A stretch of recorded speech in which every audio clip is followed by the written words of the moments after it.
Boa noite para todo mundo. Hoje é dia 18 de janeiro de 2023, dia de recuperação... 2024. Eu tenho falado 2023 e quase escrito no título dos vídeos 2023 várias vezes. Mas vamos lá, minha gente. Dia de bolsas positivas, recuperação mundial aí dos tombos que as bolsas têm tomado, principalmente por causa do realinhamento aí das expectativas de política monetária lá dos Estados Unidos e da Europa também, mas aqui no Brasil, como a gente não é todo mundo, foi diferente, a gente não acompanha esta recuperação mundial e vamos entender o porquê, né? De antemão. Eu já peço, como sempre, deixem o like no vídeo, se inscrevam no canal e ativem as notificações para ficarem sabendo quando o vídeo for postado aqui para vocês. Mas vamos lá, minha gente, vamos falar de mercados. Bom, tá aí para vocês, né? As bolsas da Ásia, elas fecham mistas, tá? Tirando a China e a Coreia também, né? Tirando China, as duas bolsas da China são essas duas aqui. Essa daqui é a da Coreia do Sul e essa daqui, a Hang Seng, é a bolsa de Hong Kong, que vai, é China também. Não, é sim e não é, né? Bom, tirando elas que ficaram no positivo, o resto das bolsas da Ásia refletem a negatividade das bolsas de ontem, né? Ontem foi um dia de risk-off, um dia de bolsas negativas no mundo inteiro. E essas bolsas, tirando as bolsas da China, acabam sentindo essa negatividade e também fecham no negativo. O que aconteceu com a China?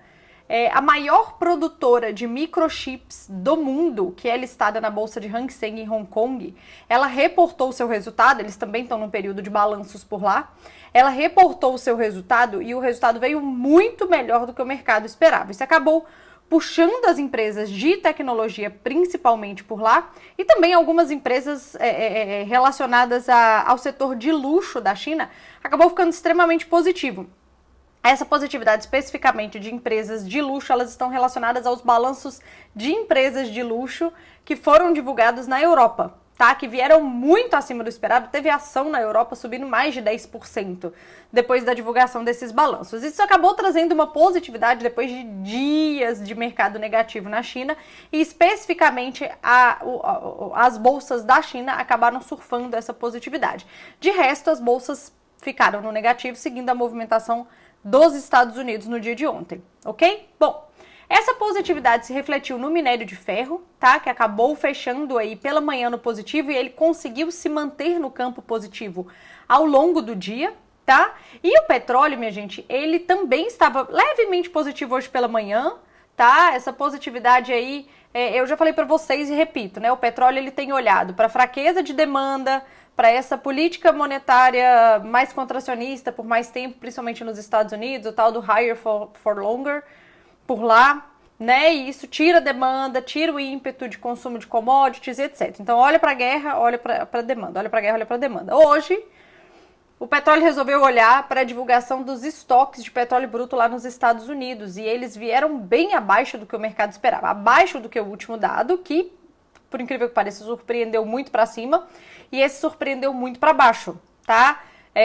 Isso fez com que o petróleo, que já estava no campo positivo hoje pela manhã, ficasse mais positivo ainda ao longo do dia. Infelizmente, a nossa Petro acabou não surfando essa positividade no petróleo do dia de hoje. Mas fato é que temos um cenário de commodities positivas no mundo no dia de hoje, ok?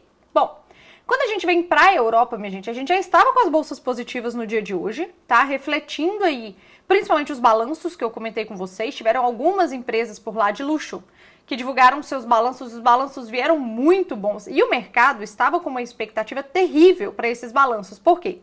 As empresas de luxo da Europa, elas têm como um dos seus principais clientes o mercado chinês e o mercado americano. Considerando que o mercado chinês vem mal das pernas, era esperado que o balanço dessas empresas viessem ruins. E isso não aconteceu. Então, assim, o mercado, ele realmente foi pego de surpresa no sentido desses balanços especificamente. E por conta disso, a Europa acaba ensaiando uma recuperação das suas quedas dos últimos dias. Um outro ponto é que a Christine Lagarde, que é a presidente do Banco Central Europeu, na sua fala de ontem para hoje, ela sinalizou que ela vê corte de juros na Europa no verão europeu, que é em junho, julho, né, lá na Europa. Então, isso o fato de ela ter trazido um horizonte para o mercado traz calmaria, tá? A incerteza é que gera volatilidade, seja incerteza fiscal, incerteza relacionada à política monetária, não importa. Guerras, né, problemas geopolíticos, por aí vai. Não importa. Fato é que quando ela menciona que ela vê corte de juros se iniciando na Europa no verão europeu, trouxe horizonte para os investidores e isso traz calmaria. Mais uma justificativa para a recuperação das bolsas europeias. Ok? E elas se mantiveram no campo positivo até seu fechamento. Mesmo na divulgação de pedidos iniciais de seguro-desemprego nos Estados Unidos hoje, que surpreendeu para baixo, tá? Foi inclusive um dos menores valores da história desse indicador, tá? É um negócio absurdo assim. Isso trouxe juros para cima nos Estados Unidos, as bolsas chegaram a negativar no dia de hoje, enfim. Ainda assim, as bolsas da Europa conseguiram permanecer no campo positivo, ok? Bom, quando a gente vem para os Estados Unidos, agora as bolsas estão no positivo, mas as bolsas já ficaram no negativo no dia de hoje, depois que elas positivaram. Tivemos o fator perdidos iniciais de seguro-desemprego, que vieram muito fracos, um dos menores números de fato da história. Quando você pega a série histórica, porque eu não separei para mostrar aqui para vocês, quando você pega a série histórica desse indicador, realmente é impressionante na hora que você vê o gráfico. A gente vê que a gente está nas linhas mais baixas desse indicador desde quando ele começou a ser apurado, ok? E isso mostra o quê? Força no mercado de trabalho americano. Mais um indicativo de que a economia dos Estados Unidos segue de vento em popa, mesmo com os juros acima de 5%. Ok? Então, quando esse indicador foi divulgado, junto de outros indicadores, mas esse que pegou de fato, nós tivemos bolsas no negativo, nós tivemos dólar no positivo, inclusive o DXY que estava no negativo, ele acaba positivando, positivo pouco, tá? Mas ele acaba positivando e permanece no campo positivo, como vocês podem ver aqui, mas é algo bem dentro da neutralidade, vai.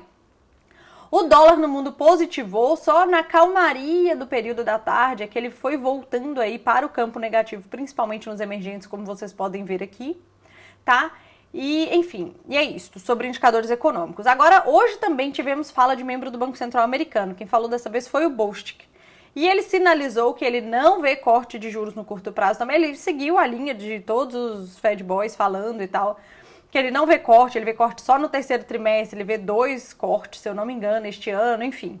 As expectativas pela Fed Watch, eu acho que eu tô com ela aqui, eu posso mostrar para vocês. As expectativas da Fed Watch para março permaneceram inalteradas, elas também não subiram, mas também não caíram, tá? E no período da tarde, minha gente, a gente teve, deixa eu abrir o calendário aqui para mostrar para vocês. A gente teve o leilão das TIPS de 10 anos lá dos Estados Unidos. Eu não tô na data certa nesse link aqui. Vamos colocar na data certa. Aqui, ó, pedidos iniciais de seguro-desemprego muito abaixo do que o mercado esperava e também em números historicamente baixos, né? E aqui, ó, leilão das TIPS de 10 anos, o mercado aceitou muito bem esse leilão, tá? E essa boa aceitação do mercado fez com que os juros que estavam mais altos arrefecessem, por mais que eles estejam aqui no campo positivo, o de 2 anos está no campo negativo já, mas de 10 anos no campo positivo, ainda assim, eles arrefeceram após esse leilão. Eu acho que eu tenho aqui para vocês, tenho, aqui dá para ver, ó. Essa daqui é a TIP de 10, a TIP de 10 anos dos Estados Unidos. A gente pode ver que depois da divulgação, ó, foi nesse momento aqui, depois esse horário aqui tá errado, tá? Que vocês estão vendo aqui. Até porque senão eu estaria no futuro. mas foi nesse momento aqui que eu estava acompanhando o mercado. Então a TIP de 10 anos, ela realiza parte da sua alta, ela volta para os patamares do período da manhã, tá? E nesta realização trouxe alívio para os mercados. Então a gente acaba com as bolsas dos Estados Unidos, cadê? Vocês estão vendo aqui? Essa aqui. A gente acaba com, aqui meu mouse. A gente acaba com as bolsas dos Estados Unidos fechando no positivo, tá? O Russell levemente positivo, o S&P um pouco mais positivo, mas puxado por Nasdaq, já que Nasdaq fica... Se a gente olha as empresas de tecnologia, esse daqui é o mapa do S&P do dia de hoje, a gente vê que as Magnificent, né? As 7 magníficas são as que puxaram de fato a Nasdaq no dia de hoje, muito por conta do balanço da produtora de microchips de Taiwan, lá, que ela está em Hong Kong, que eu comentei com vocês no dia de hoje. E é isto. E por isso que a gente teve essa virada de mercado dos Estados Unidos na tarde de hoje. Quando a gente olha para a nossa bolsa, a gente ficou para trás, tá? Bom, ontem à noite, na verdade de ontem para hoje, né, o TCU, que é o Tribunal de Contas da União, ele soltou um relatório, ele tem que aprovar o acompanhamento do orçamento anual, tá? Nesta aprovação, ele aprovou com ressalvas. Ele ressaltou que no orçamento que foi desenhado pelo Ministério do Planejamento, que tem como ministra a Simone Tebet, que foi aprovado pelo Congresso no ano passado, para o ano de 2024, né? Esse orçamento de 2024, ele contém falhas. Ele está com as arrecadações superestimadas. O TCU não acredita nas arrecadações que estão previstas no orçamento, tá? E que isto, se o TCU tiver certo, vai trazer um déficit fiscal para o país. Então, vejam, as arrecadações, o governo, mesmo com as arrecadações do orçamento, ainda estão atrás de mais arrecadações para conseguir chegar na meta de déficit fiscal zero para este ano, né? E aí o TCU vem e fala, olha, governo, na verdade, além disto, aquelas arrecadações que vocês estimaram lá parecem estar superestimadas. Tá? A Simone Tebet, que é a ministra do Planejamento, que foi quem fez o planejamento que foi aprovado pelo Congresso, sinalizou que as estimativas de arrecadação, quem passou para ela foi o ministro da Fazenda, o Ministério da Fazenda. E que eles vão refazer os cálculos, fazer um cheque, tá? Mas que, se for necessário, ela vai propor alguns vetos no orçamento deste ano.